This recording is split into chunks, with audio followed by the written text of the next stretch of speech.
আসসালামু আলাইকুম এভরিওয়ান। শবনমস ডেতে সবাইকে স্বাগতম। নতুন আরেকটি ভিডিও নিয়ে চলে এলাম। আমি এখানে কচু শাকের মধ্যে একটু লেবু দিয়ে দিচ্ছি যাতে করে গলা না ধরে আর টেস্টটা খুব ভালো আসে। তো কচু শাক রান্না হয়ে গিয়েছে আর এদিকে আমি একটা মাছ ভুনা করব, রুই মাছের মতো একটা মাছ, সেই মাছটা ভুনা করব। তো রুই মাছ ভুনা করার জন্য আমি যেটা করেছি সেটা হচ্ছে যে তেলের মধ্যে পেঁয়াজ কুচি, তারপরে হচ্ছে গিয়ে কাঁচামরিচ কুচি আর হচ্ছে গিয়ে সব ধরনের মশলা যেমন আদা রসুন বাটা এগুলো নিয়ে নিয়েছি। এগুলো নিয়ে একটু ভুনে তারপরে হচ্ছে গিয়ে মরিচের গুঁড়া, হলুদের গুঁড়া আর হচ্ছে গিয়ে ধনে গুঁড়া এগুলো দিয়ে আমি খুব সুন্দর করে মশলাটাকে কষাবো।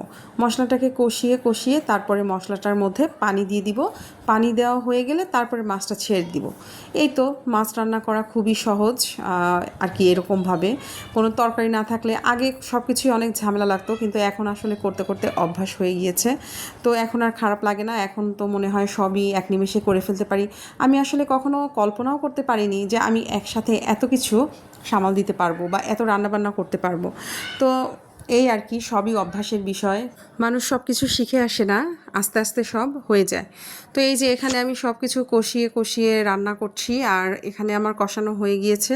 কষানোর পরে আমি একটু পানি দিয়ে দিব। পানি দেওয়ার পরে আমি এই যে ঝোলটাকে একটু রান্না করে নিব। ঝোলটাকে রান্না করে নেওয়ার পরে এর মধ্যে যে সমস্ত মাছগুলো আছে সেগুলো দিয়ে দিব।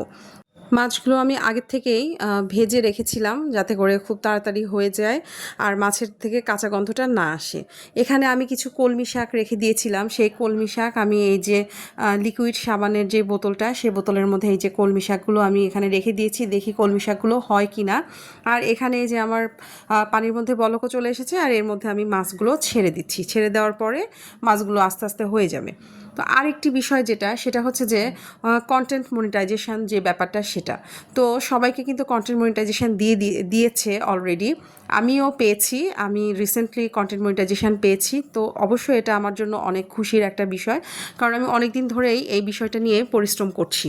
তবে কিছু কিছু মানুষ আছে যারা খুব এটাকে তাচ্ছিল্য করে বলছে যে কন্টেন্ট মনিটাইজেশন সেটা তো আমরা এমনিতেই পেয়ে গেছি, কিন্তু আমরা কোনো কাজ করছি না, আমরা এমনিতেই পেয়ে গেছি। তো ব্যাপারটা আমার কাছে খারাপ লেগেছে। আমি দু একজনের সঙ্গে শেয়ারও করেছি।